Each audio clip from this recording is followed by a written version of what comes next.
नमस्कार। कहानियों के इस सफ़र में आप सबका बहुत स्वागत है। आज हम सुनेंगे रमेश उपाध्याय जी द्वारा लिखित कहानी रंजना पांडे और शमशुद्दीन खान का प्रेम पंथ।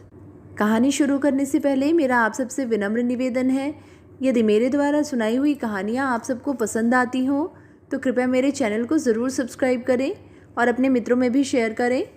तो चलिए शुरू करते हैं। बीए में साथ पढ़ने वाले और कॉलेज के छात्र संघ में सक्रिय शमीम खान और रंजना पांडे में प्रेम हो गया। तो न तो उन्होंने अपने प्रेम को छिपाने की कोशिश की और न ही किसी ने उन्हें प्रेम करने से रोकने की, क्योंकि उन दोनों के सगे संबंधी और मित्र परिचित धार्मिक कट्टरता से दूर और आधुनिकता के नज़दीक रहने वाले शिक्षित मध्यवर्ग थे। या तो उनका अपना ही फैसला था कि शादी तब करेंगे जब दोनों में से कम एक घर गृहस्थी चलाने लायक कमाने लगेगा। अतः जब शमीर खान ने बीए एलएलबी करके वकालत शुरू कर दी और रंजना पांडे एमए करने के बाद लेक्चरशिप पाने के लिए पीएचडी कर रही थी, उन्होंने शादी कर ली और किराए का मकान लेकर अपने परिवारों से अलग रहने लगे। शादी कोर्ट में हुई थी, लेकिन उन दोनों के परिवार वहाँ उपस्थित थे। इतना ही नहीं, दोनों परिवारों ने आधा आधा खर्च बांटकर एक शानदार दावत भी दी थी, जिसमें शहर के प्रायः सभी प्रबुद्ध और प्रगतिशील लोग खुशी खुशी शामिल हुए थे। जिन दकियानुसों को यह शादी पसंद नहीं थी, वे भी थोड़ा मन मार कर ही सही दुनियादारी निभाने के तकाजे से आए थे और आशीर्वाद और बधाई, शुभकामनाएं आदि देकर गए थे। कुछ दकियानुस उन दोनों के परिवारों में भी थे। जैसे इधर रंजना पांडे की माँ, जो समझती थी कि उनकी बेटी ने यह शादी करके उनकी नाक कटवा दी है, और उधर शमीम खान के पिता, जिनका ख्याल था कि उनके इकलौते बेटे ने यह शादी करके उन्हें दीन दुनिया कहीं का नहीं छोड़ा है। इन दोनों को अपने मूलधन से ज़्यादा चिंता ब्याज की थी कि इन दोनों की जो औलाद होगी वह क्या होगी, हिंदू या मुसलमान। लेकिन रंजना पांडे और शमीम खान के लिए यह कोई समस्या नहीं थी। वे कहा करते थे, हम धर्म वर्म को नहीं मानते, हमारा अगर कोई धर्म है तो वह है प्रेम। हमारे बच्चों का धर्म भी प्रेम ही होगा। सो जब उनके यहाँ बेटा हुआ तो वे उसे अपने जन्म से पहले की एक हिंदी फिल्म का गाना लोरी की तरह सुनाया करते थे। तू हिंदू बनेगा न मुसलमान बनेगा, इंसान की औलाद है इंसान बनेगा। उन्होंने यह फिल्म नहीं देखी थी, इसीलिए उन्हें मालूम नहीं था कि उसमें जिस बच्चे के लिए यह गाना गाया गया था उसका नाम क्या रखा गया था। उन्होंने इस गाने के मुताबिक पहले तो अपने बेटे का नाम इंसान ही रखने की सोची, लेकिन फिर यह सोचकर कि इसमें निहित फिल्मी आदर्शवाद कुछ ज़्यादा ही प्रत्यक्ष होने के कारण खटकता सा है, उन्होंने यह विचार त्याग दिया। इंसान के पर्यायवाची मानव में भी यही बात थी। ऊपर से मानव शुद्ध हिंदू नाम लगता था, जबकि वे अपने बेटे का कोई सेक्युलर सा नाम रखना चाहते थे। हालांकि वे हिंदी को हिंदुओं की और उर्दू को मुसलमानों की भाषा नहीं मानते थे, फिर भी उनका इरादा बेटे का ऐसा नाम रखने का था जो हिंदी उर्दू दोनों में चलता हो और हिंदुओं मुसलमानों दोनों को स्वीकार हो। इसी प्रकार उन्होंने बड़ी सूझबूझ के साथ बेटे का नाम समीर रखा। इससे रंजना पांडे की माँ तो संतुष्ट हुई कि चलो, लड़की ने अपने बेटे का नाम तो हिंदुओं वाला रखा, लेकिन शमीम खान के पिता को, जो अरबी फारसी तो क्या उर्दू भी अच्छी तरह नहीं जानते थे, पोते का हिंदुओं वाला नाम पसंद नहीं आया। तब शमीम खान ने, जिन्होंने अपनी पूरी शिक्षा काल में उर्दू कभी पढ़ी ही नहीं थी, उन्हें मोहम्मद मुस्तफ़ा खां मद्दाह वाला उर्दू हिंदी शब्दकोश दिखाकर बताया कि समीर अरबी भाषा से आया हुआ उर्दू शब्द है और इसका अर्थ है फलदार, फल वाला, वह पेड़ जिसमें फल लगे हों। समीर जब स्कूल जाने लायक हुआ तो रंजना पांडे और शमीम खान उसे 5वीं तक के एक प्राइमरी स्कूल में दाखिल कराने गए। हालांकि स्कूल एक हिंदूवादी संस्था चलाती थी और वहाँ वे टीचर प्रिंसिपल सब हिंदू थे। फिर भी समीर के दाखिले में कोई दिक्कत नहीं हुई। स्कूल के प्रिंसिपल और कई टीचर रंजना पांडे और शमीम खान को जानते थे, इसीलिए जब उनसे दाखिले का फॉर्म भरवाया गया और उन्होंने उसमें धर्म का खाना खाली छोड़ दिया तो वे लोग सिर्फ मुस्कुराकर रह गए और उन्होंने समीर को स्कूल में दाखिल कर दिया। समीर नाम भी ऐसा था जो उसे पसंद आया था, क्योंकि यह नाम हिंदू बच्चों के नामों के बीच से अलग नहीं पहचाना जा सकता था। लेकिन धीरे धीरे स्कूल में सब बच्चे हिंदू नाम वाले मुसलमान बच्चे को जान गए और समीर को छेड़कर सताने लगे। फिर जब रंजना पांडे और शमीम खान की जान पहचान के प्रिंसिपल की जगह नया प्रिंसिपल आ गया तो पहले वाले उदार प्रिंसिपल की तुलना में बहुत कट्टर था, तो समीर के साथ होने वाला भेदभाव कुछ और बढ़ गया। रंजना पांडे और शमीम खान को मालूम था कि स्कूल में उनके बेटे के साथ भेदभाव किया जाता है, लेकिन 5वीं तक का कोई दूसरा बेहतर स्कूल शहर में नहीं था और सरकारी स्कूलों की हालत सबसे बदतर थी। इसीलिए दोनों ने सोचा कि जैसे भी हो समीर 5वीं तक यहीं पढ़ ले, फिर इसे किसी अच्छे स्कूल में डाल देंगे। इधर रंजना पांडे कॉलेज में लेक्चरर हो गई थी, शमीम खान की वकालत अच्छी चल रही थी और समीर के बाद कोई उन्हें दूसरा बच्चा भी नहीं हुआ था, इसीलिए खर्च की उन्हें परवाह नहीं थी। वे समीर को छठी में दाखिल कराने के लिए जिस स्कूल में गए वह एक बड़ा और भव्य पब्लिक स्कूल था, जिसे ईसाइयों की एक धार्मिक संस्था चलाती थी, लेकिन जिसके बारे में यह प्रसिद्ध था कि उसका वातावरण धार्मिक सांप्रदायिकता से एकदम मुक्त है। वहाँ के प्रिंसिपल फादर गुलजावेल्स रंजना पांडे और शमीर खान से मिलकर प्रसन्न हुए। उन्होंने पूरा आश्वासन देते हुए कहा, आप लोग बिल्कुल सही जगह आ गए हैं। यहाँ का वातावरण धर्म और संप्रदाय के आधार पर बच्चों के प्रति बरते जाने वाले भेदभाव से एकदम मुक्त है। जाइए, बगल वाले कमरे में जाकर दाखिले का फॉर्म भर दीजिए और फीस जमा करा दीजिए। लेकिन वे दूसरे कमरे में समीर का दाखिला कराने पहुंचे तो यह देखकर हैरान रह गए कि वहाँ नन्हों के से सफ़ेद कपड़े पहने और गले में क्रॉस लटकाए बैठी ईसाई महिला के साथ कुर्ता धोती और बंडी पहने एक तिलकधारी पंडित बैठा है, जिसने अपने सिर के पीछे गांठ लगी चोटी हिंदुत्व की पताका सी फहरा रखी है। वे अपनी बारी की प्रतीक्षा में वहां पड़ी कुर्सी पे बैठ गए। रंजना पांडे ने शमीम खान के कान में कहा, वाह क्या सेक्युलर दृश्य है। और शमीम खान मुस्कुराते हुए फुसफुसाए, साथ में एक मुल्ला और एक ग्रंथी भी बिठा देते तो सर्वधर्म समभाव का सीन पूरा हो जाता। उनकी बारी आई तो ईसाई महिला ने एक फॉर्म शमीम खान की ओर बढ़ाते हुए कहा, इसे भर दीजिए और पंडित जी से चेक कराकर उधर काउंटर पर फीस जमा करा दीजिए। शमीम खान ने फॉर्म भरकर तिलकधारी पंडित के सामने सरका दिया। पंडित ने उन पर नजर डालते हुए उसे लौटाते हुए कहा, धर्म का खाना खाली क्यों छोड़ दिया है? नाम के आगे अपना धर्म भी लिखो। शमीम खान ने फॉर्म लेने के लिए हाथ नहीं बढ़ाया और कहा, पहली बात यह है कि आप तमीज़ से बात कीजिए, लिखो नहीं लिखिए कहिए। और दूसरी बात यह है कि मैंने धर्म का खाना गलती से नहीं जानबूझकर खाली छोड़ा है। पंडित ने शमीम खान को ही नहीं समीर और रंजना पांडे को भी घूर कर देखा और अपनी गलती ना मानने वालों की सी धृष्टता के साथ सॉरी कहते हुए फॉर्म शमीम खान के सामने पटक दिया। उसने खाली खाने पर अपनी मोटी और भद्दी तजनी से 2 बार ठक ठक की और भर दीजिए का उच्चारण भर दो से भी ज़्यादा हिकारत भरे अंदाज में करते हुए कहा, नाम शमीम खान है तो धर्म का नाम खाली कैसे हो सकता है? आप जो भी हैं इसमें भर दीजिए। शमीम खान ने स्वयं को नियंत्रित रखते हुए शांत स्वर में कहा, देखिए मैं मुसलमान हूँ और मेरी पत्नी हिंदू है। हमने प्रेम विवाह किया है, हम धर्म वर्म को नहीं मानते। ओह अच्छा। पंडित ने रंजना पांडे को घूर कर देखा और फिर समीर को। अपने चेहरे पर आए घृणा के भाव को उसने छिपाया नहीं और कठोर स्वर में कहा, आप क्या मानते हैं इससे हमें कोई मतलब नहीं। स्कूल को यह मालूम होना चाहिए कि बच्चा किस धर्म का है, यह हिंदू या मुसलमान जो भी है। आपके नाम के आगे लिखे धर्म से ही पता चलेगा ना। इसीलिए इस खाने को भरिए और मेरा समय नष्ट ना करिए। शमीम खान ने चुपचाप धर्म के खाने में प्रेम लिखा और फॉर्म पंडित के आगे बढ़ा दिया। क्या? पंडित बौखला गया। यह क्या है? प्रेम आप अपने घर में या बेडरूम में कीजिए, यहाँ यह नहीं चलेगा। इसे काटकर हिंदू या मुसलमान जो भी आप अपने लड़के को बनाना चाहते हो लिखिए। रंजना पांडे जो अब तक चुप बैठी थी बोली, इन्होंने बिल्कुल ठीक लिखा है। प्रेम ही हमारा धर्म और हमारे बच्चे का धर्म है। प्रेम कोई धर्म नहीं है, पंडित ने सख्त और ऊंची आवाज में कहा, जैसे एक स्त्री ने, और वह भी एक मुसलमान से शादी करने वाली हिंदू स्त्री ने, उसके सामने जबान खोलकर उसका भारी अपमान कर दिया हो। लेकिन शमीम खान ने शांतिपूर्वक कहा, देखिए प्रेम विवाह के पहले हम हिंदू मुसलमान थे, लेकिन उसके बाद न ये हिंदू रही न मैं मुसलमान। अब हम सिर्फ प्रेमी हैं। प्रेम ही हमारा धर्म है और हमारे बच्चे का धर्म भी प्रेम ही होगा। मैं यह बकवास सुनना नहीं चाहता।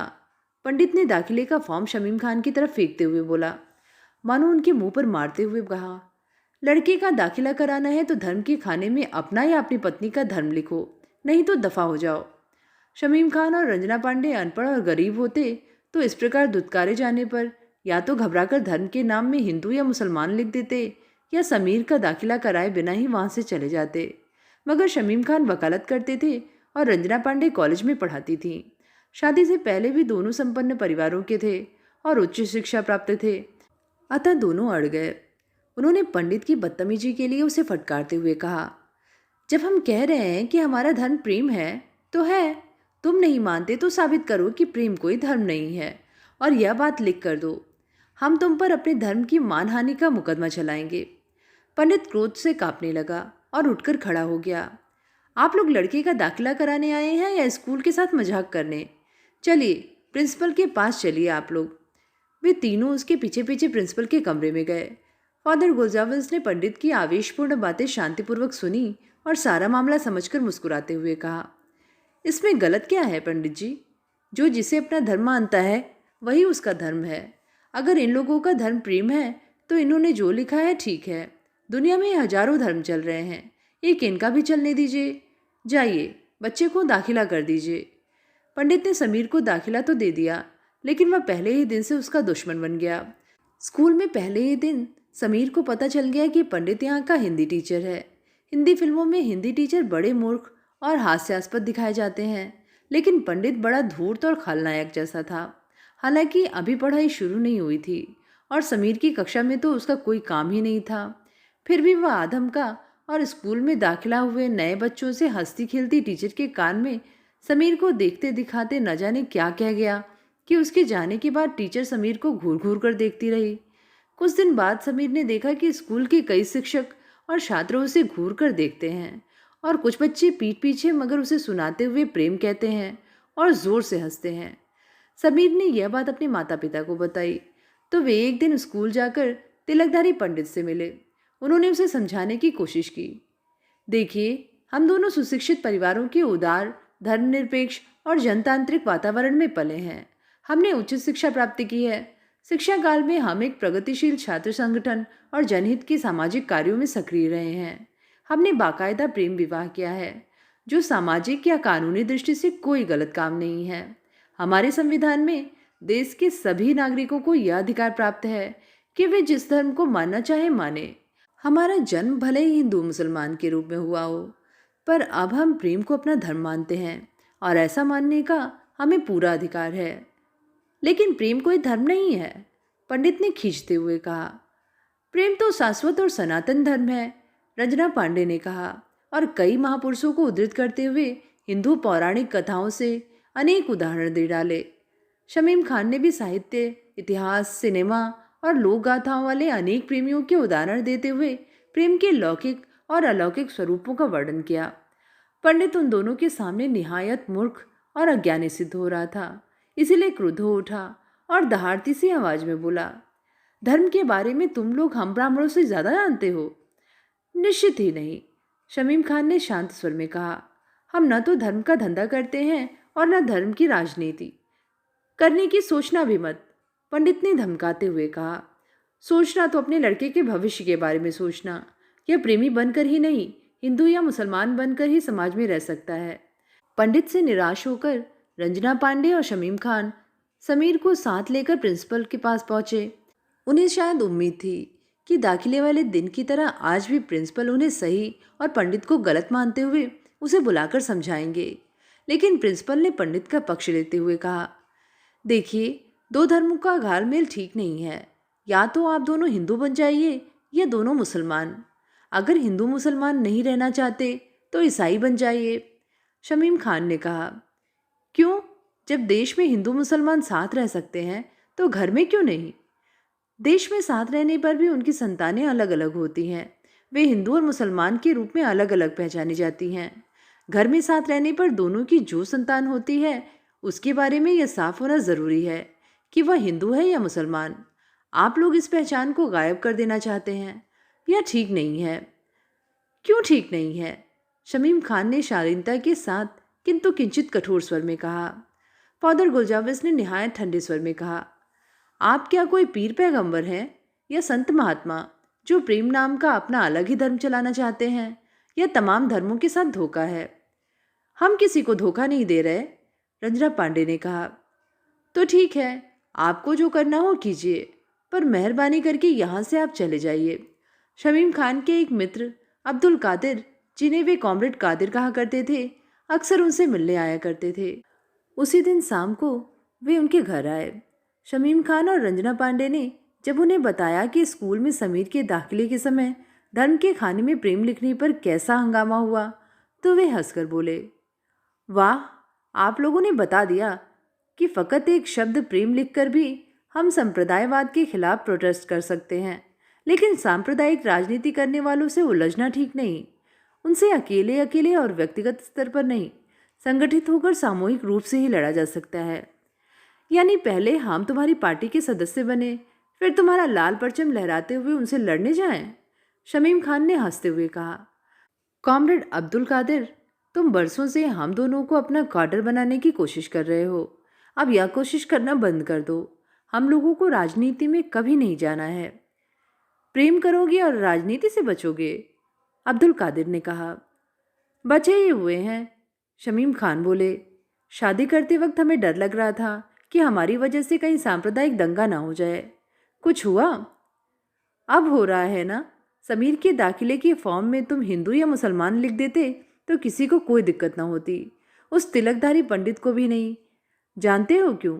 इसलिए कि प्रेम विवाह करके दोनों हिंदू या दोनों मुसलमान बन जाएं तो किसी संप्रदाय को ज़्यादा फर्क नहीं पड़ता। उनकी व्यवस्था ज्यों की त्यों बनी रहती है, उनकी राजनीति चलती रहती है और उनका धर्म का धंधा भी फलता फूटता रहता है। मगर ज्यों ही तुमने अपना धर्म प्रेम लिखा, समझो कि दोनों संप्रदायों को चुनौती दे दी, और यह चुनौती राजनीतिक है। तो अब हम क्या करें भाई साहब? रंजना पांडे ने पूछा। भाभी, राजनीतिक लड़ाई तो राजनीतिक स्तर पर ही लड़नी पड़ेगी, अब्दुल कादिर ने कुछ सोचते हुए कहा। लेकिन उसके लिए तो सेकुलर पार्टियां भी अभी तैयार नहीं हैं, हमारी पार्टी भी नहीं।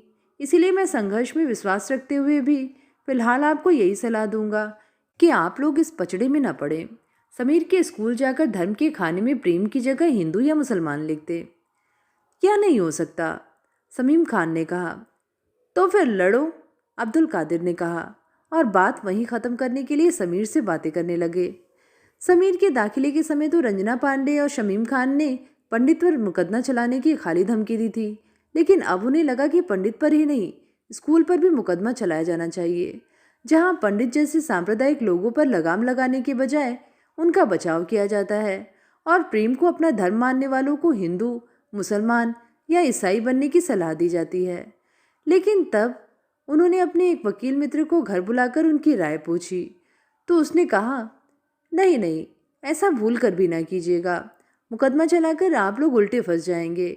आप पर एक साथ कई आरोप ठोक दिए जाएंगे, जैसे धर्म के मामले में नाहक दखल अंदाजी करना, प्रेम नामक एक जाली धर्म चलाने की कोशिश करना, स्थापित धर्मों का अपमान करना, एक अबोध बच्चे को जीवन भर के लिए उसके धर्म से वंचित करना और एक बच्चे को अधर्मी बनाकर आने वाली असंख्य पीढ़ियों के असंख्य लोगों को अधर्मी बनाना। मतलब यह है कि जब अधर्मी समीर बड़ा होकर बच्चे पैदा करेगा तो उसके बच्चे, फिर उनके बच्चों के बच्चे और फिर आगे की तमाम पीढ़ियों के बच्चों के बच्चे भी अधर्मी होंगे। यह मामला इतनी दूर तक जाता है? रंजना पांडे और शमीम खान चकित रह गए। हाँ भाई, वकील मित्र ने व्यंग्यपूर्वक कहा। आखिर धर्म की सत्ता को सदा के लिए बनाए रखने का सवाल है। ये मामला इतनी दूर तक जाता है, तब तो हमें चुप नहीं रहना चाहिए। मुकदमेबाजी में हम न पड़े, पर इसके बारे में लिख तो सकते हैं। मैं अखबारों में लेख लिखूंगी, रंजना पांडे ने निश्चयात्मक स्वर में कहा। लिखिए, पर उसमें भी सावधान रहिए। प्रेम के बारे में आप जो चाहें और जितना चाहें लिखें। लेख ही क्यों, कहानी लिखें, उपन्यास लिखें, नाटक लिखें, टीवी सीरियल लिखें। लोग लिखते ही हैं, मगर प्रेम को प्रेम ही कहें। धर्म कहकर उसे दूसरे धर्मों के खिलाफ खड़ा करने की गलती न करें। लेकिन रंजना पांडे और शमीम खान ने वकील मित्र की यह सलाह नहीं मानी। रंजना पांडे ने हिंदी के अखबारों में और शमीम खान ने अंग्रेजी के अखबारों में लिखना शुरू कर दिया कि आज के समय में प्रेम ही सच्चा धर्म है। लेकिन उनके 2-3 लेख ही छपे थे कि तूफान आ गया। अखबारों में उनके खिलाफ पहले पाठकों के पत्र छपे, फिर छोटी छोटी टिप्पणियाँ, फिर बड़े बड़े लेख। उनमें कहा जा रहा था कि प्रेम को धर्म बताना, धर्म के साथ खिलवाड़ करना या उसका मजाक उड़ाना है। इससे धार्मिक लोगों की भावनाओं को चोट पहुंचती है। अतः ऐसे लेख नहीं छपने चाहिए और ऐसे लेख लिखने वालों को दंडित किया जाना चाहिए। देखते देखते प्रेम के संदर्भ में बहुत से नैतिक, सामाजिक, सांस्कृतिक और कानूनी मुद्दे उठाए जाने लगे। जैसे प्रेम विवाह संबंधी नियम कानूनों पर पुनर्विचार करके उन्हें जनहित में सुसंगत बनाया जाए। प्रेम विवाह के बाद पति के ही धर्म को पत्नी और बच्चों का धर्म माना जाए। लड़कों का धर्म उनके वयस्क होने तक और लड़कियों का धर्म उनका विवाह होने तक ही माना जाए। पिता का धर्म हो। धर्म परिवर्तन की अनुमति केवल अविवाहित लोगों को अथवा केवल उन लोगों को हो जिनकी सभी संतानें वयस्क हो चुकी हों, इत्यादि। फिर यह भी हुआ कि शमीम खान और रंजना पांडे के विरुद्ध झूठी सच्ची तरह तरह की अफवाहें फैलाने जाने लगी। उन पर तरह तरह के आरोप लगाए जाने लगे और जलसे, जुलूसों, भाषणों, सेमिनारों, पत्र पत्रिकाओं और टीवी चैनलों में खुलकर उनकी निंदाएं की जाने लगी। उनके खिलाफ तरह तरह के नारे और पोस्टर लगाए जाने लगे। मसलन एक का नारा था, धर्म के साथ धोखेबाजी नहीं चलेगी, नहीं चलेगी। प्रेम के नाम पर जालसाजी नहीं चलेगी, नहीं चलेगी। और एक पोस्टर था जिसमें शमीम खान और रंजना पांडे को एक दूसरे से लिपटे हुए सांप सापिन के रूप में और समीर को उनके सपोले के रूप में दिखाया गया था। नीचे लिखा था, भोले भाले हिंदुस्तान, इन सांपों से सावधान। एक दिन समीर ने देखा कि यह पोस्टर उसके स्कूल के अंदर भी एक दीवार पर चिपका हुआ है। उसे बहुत बुरा लगा। उसने प्रिंसिपल के पास जाकर इसकी शिकायत की। प्रिंसिपल और वाइस प्रिंसिपल ने खुद उसके साथ जाकर इस पोस्टर को देखा। प्रिंसिपल पोस्टर को देखकर बहुत नाराज हुए। उन्होंने वाइस प्रिंसिपल को सख्ती से आदेश दिया, इसे तुरंत यहाँ से हटवाइए और पता लगाइए कि इसे यहाँ लाकर किसने लगाया। यह जिसका भी काम हो उसे सख्त सजा मिलनी चाहिए। लेकिन प्रिंसिपल के इस आदेश के बावजूद वह पोस्टर कई दिनों तक दीवार पर लगा रहा।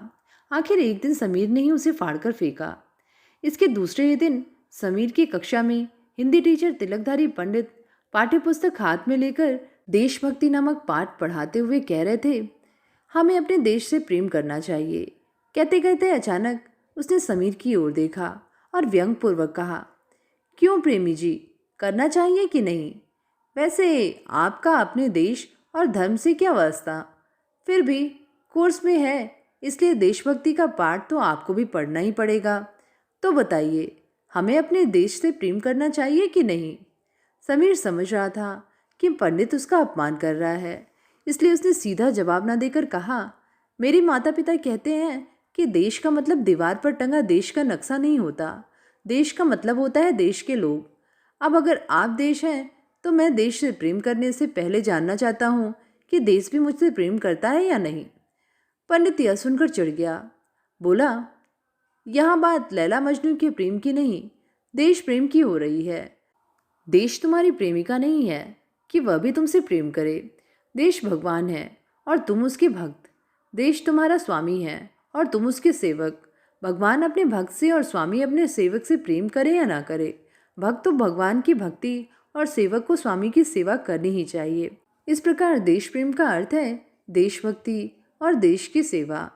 समझे? समीर ने जानबूझकर सिर हिलाया कि नहीं समझा।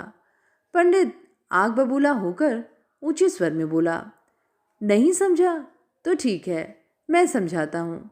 चल, कान पकड़कर डेस्क पर खड़ा हो जा और 100 बार बोल, मैं देश प्रेमी हूँ, अर्थात मैं देशभक्त हूँ, मैं देश का सेवक हूँ। स्कूल में छात्रों को मारना पीटना मना था, पर शिक्षक ऐसी अहिंसक सजाएं छात्रों को दे सकते थे और छात्रों को ऐसी सजाएं स्कूल का अनुशासन बनाए रखने के लिए भुगतनी ही पड़ती थी। पंडित द्वारा दी गई सजा समीर को अत्यंत अपमानजनक लगी। घर आकर उसने अपने माता पिता को इसके बारे में बताया तो उसकी आंखों में आंसू बहने लगे। रंजना पांडे ने प्यार से उसके आंसू पोंछे और शमीम खान ने कहा, देश से प्रेम करना सिखाने का यह कौन सा तरीका है? इससे तो बच्चों पर उल्टा ही असर पड़ेगा। यही नहीं, पंडित की बात भी गलत है, शमीम खान ने कहा। समीर का कहना ठीक था, प्रेम एक तरफा कभी नहीं होता। हम जिससे प्रेम करते हैं वह भी हमसे प्रेम करे तब तो प्रेम है, अन्यथा यह प्रेम नहीं, कुछ और है, चाहे उसे भक्ति कहो या सेवा। रंजना पांडे शुद्ध स्वर में बोली, ये लोग धर्म और ईश्वर से प्रेम करने की बातें भी इसी तरह करते हैं, जबकि प्रेम का मूल आधार तो बराबरी है। ऐसे ही लोगों ने ईश्वर भक्ति को स्वामी सेवक वाला संबंध बना दिया है। दास्ता का संबंध। लेकिन सूफियों और प्रेम मार्गी संतों के यहाँ ईश्वर से प्रेम का संबंध माना जाता है।